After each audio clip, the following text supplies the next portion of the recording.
Hello everyone. So here we come to Luxor in Egypt, and we have come to this beautiful temple. What do you want to The say? Karnak temple, which has the biggest courtyard in the world. So this has been for more than 2,500, 3,000 years. And they say that the construction took about 2,000 years. It's about 100 and I think 34, 136 columns.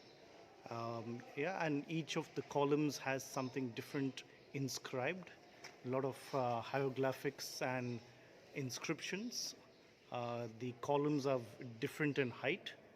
Uh, Most of the columns are around, I think, 16 meters, and the others are around 12 meters. There's about a 7 meter difference. Sorry, I'll take that back. It's 25 meters and 16 meters. So there is a difference of 7 meters between them.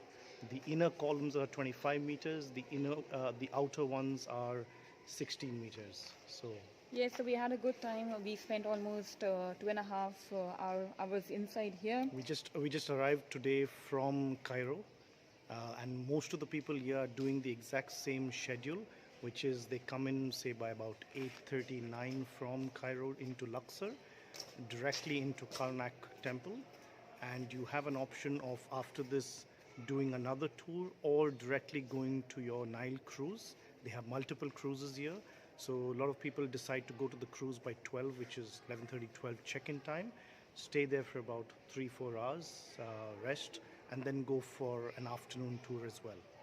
Oh yes, so our recommendation is, so if you come to Egypt, I think you should come to Luxor and you should do this. Definitely. In fact, they say interesting fact is that 2/3 of the architect or the artifacts of Egypt are in of the entire Egypt is in Luxor, and 1/3 of the entire world is in Luxor. It's in Luxor, So yeah. that's a really astounding fact that shows that there is a lot of history and a lot of ancient artifacts in here. A lot of it preserved, some of it damaged partially by earthquakes and natural, disasters, and over the last maybe 3,000-4,000 years. But there's been a lot of restoration, as we can see. Yes, and we have come during the COVID season. Of course, there is social distancing maintained, and you have to wear the mask at all time. So we have taken out the mask currently because we are talking into the camera, and not many tourists. But of course, you do have tourists off and on. You do see a lot of Ukrainians, Australians, people from New Zealand, and of course, we from UAE. And not too many people, as they say, from India, as we have found out, probably because this is not in the top 10, top 20 countries or cities to visit in the world. So I would say, this definitely could use an influx of Indians and people from different parts of the world. It is very historic. It doesn't have too much of glitz and glamour like some of the other countries. But and also overall, Egypt isn't really doing well financially, so it would help. It's not all going to Paris and to Milan and Rome, etc. You can always visit other countries and learn, because I'm definitely sure in the top 5 or top 10 oldest civilizations in the world, Egypt definitely ranks in the top 5, top 10. Okay, then, so thank you, and we'll see you later on for the next videos. Bye bye. Thank you.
So right now we are here in Luxor and it's evening.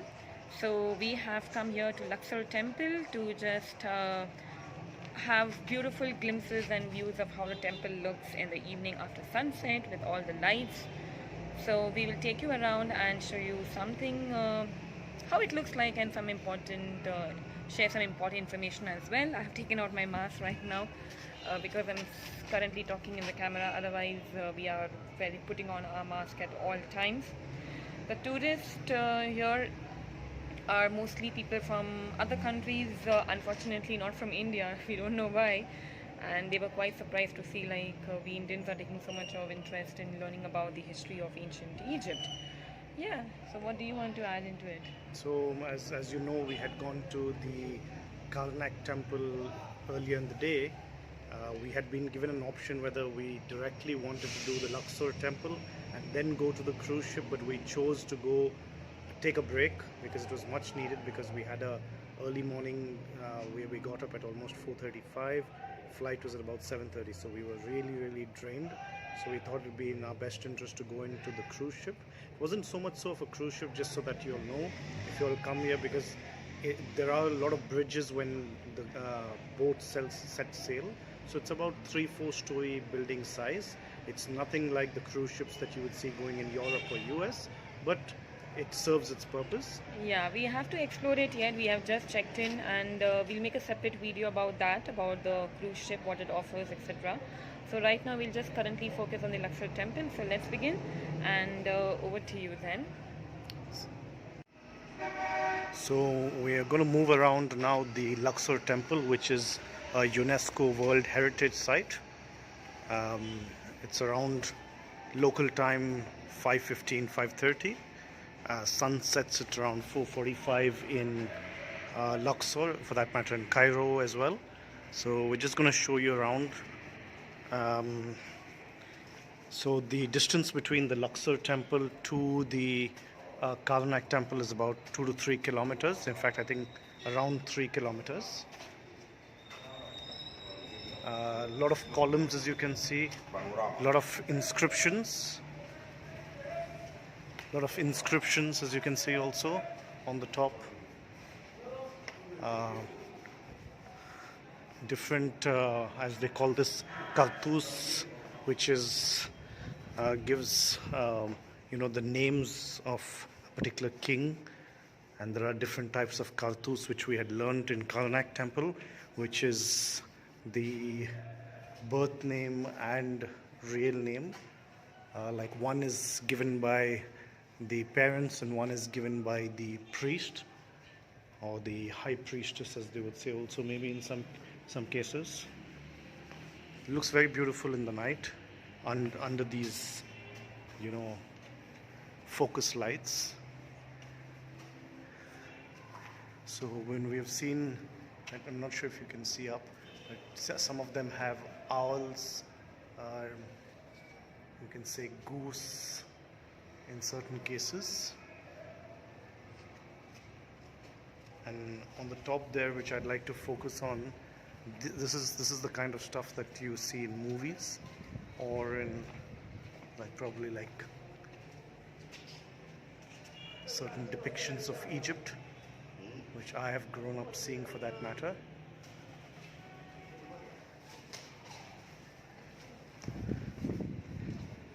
So outside, which we may not take you and show, there is it's called the Avenue or Street of Sphinxes. It almost stretches up for 3 kilometers, all the way from here to Karnak temple. Some of it is also being restored, so not everything is there right now. And these are columns that you can see. These columns, as we were told, have reeds, like bamboo reeds, and it's very thin, whereas you have other columns where on the top it is like papyrus, which is quite an important thing here in Egypt, and especially in Luxor.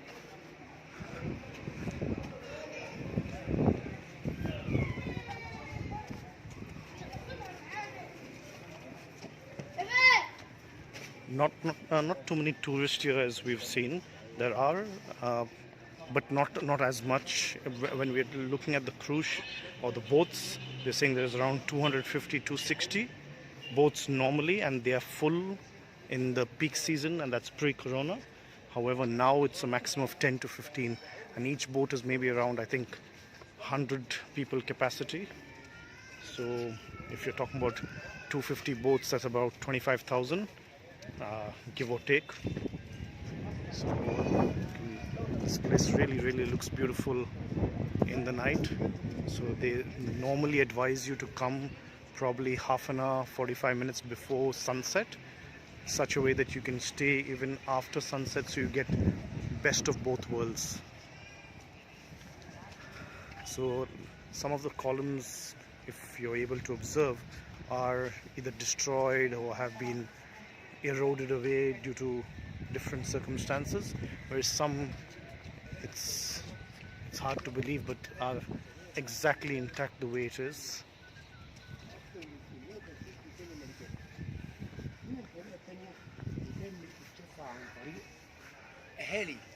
Have different tool groups coming in here, sometimes groups of 10 to 15, even 20.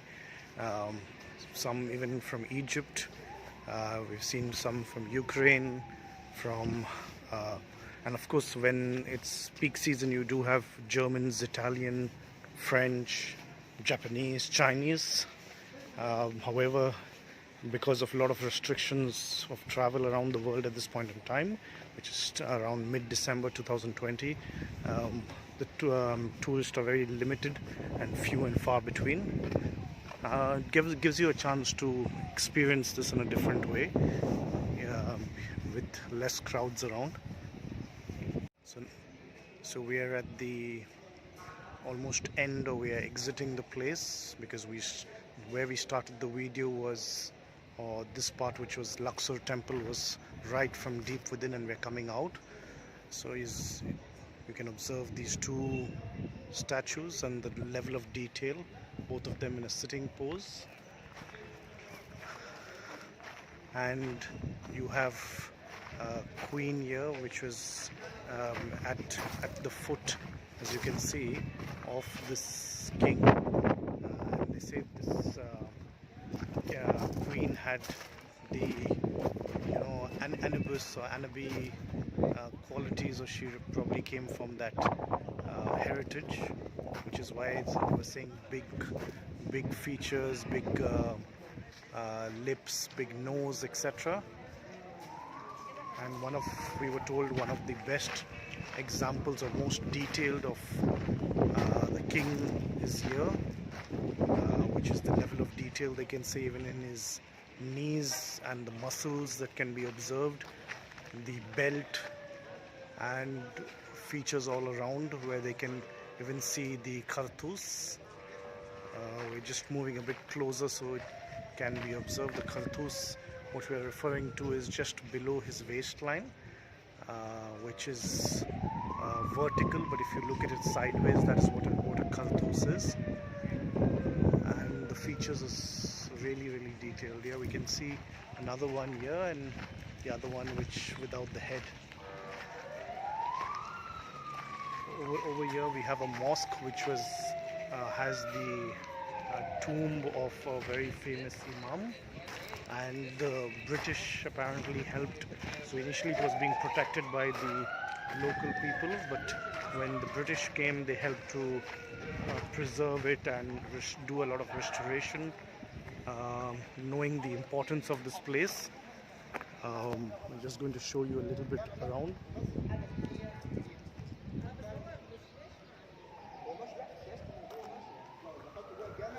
And up here you could see an ark, which is very different from the rest of the construction around here. So the Imam's name was, or this mosque also is named as Mosque of Abu al-Hagag, which is the Imam's name. And excavations in the court started around 1960s. Alright, so do visit Luxor, and you should visit this temple and also dive into the culture of Egypt. By the way, they are known for their architecture, and you can very well see in this video, it's beautiful, it's splendid. I mean, we are beyond words. And also the details that we have seen, that they have had those inscriptions on the walls here, and which has stood for so many centuries, and because of that we are able to explore what must have happened in the past, how they lived, and what was their thinking, also their religious beliefs, their daily life, which is very rare to witness. So what do you want to say?